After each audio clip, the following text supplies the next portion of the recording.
Normes. Les prix de l'immobilier, eux, n'ont pas cessé d'augmenter. Les communes cherchent des solutions pour rendre les logements plus accessibles. Certaines ont décidé d'autoriser plus facilement les divisions de terrain pour construire de nouvelles maisons et donc faire baisser les prix, notamment autour des grandes métropoles. L'enquête de Laurent Delsol et Pascal Marcelin. Benoît Magny habite en banlieue parisienne, à Montreuil. En 2009, il construit dans son jardin une deuxième maison pour héberger la maman de son épouse.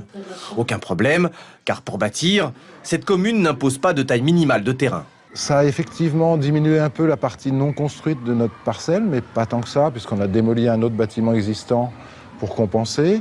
Donc au final, on a dû perdre 15-20 mètres carrés de jardin. Mais comme le projet a été bien conçu, notre jardin semble plus grand qu'auparavant. Et s'il le souhaite un jour, Benoît pourra vendre les deux maisons séparément. Mais tous les propriétaires ne sont pas égaux. Isabelle Branco souhaite également diviser son terrain. Mais en raison du plan local d'urbanisme, il manque 100 mètres carrés. Son architecte spécialisé dans les divisions négocie avec les différents intervenants. Il y a de nombreuses interactions à avoir entre ici la collectivité, ici un agent immobilier, ici un notaire, ici un géomètre. On est capable de mettre ensemble l'intérêt individuel des gens et l'intérêt collectif. Cette maison est actuellement en vente 400 000 €. En divisant le terrain, son prix baisserait à 350 000 €.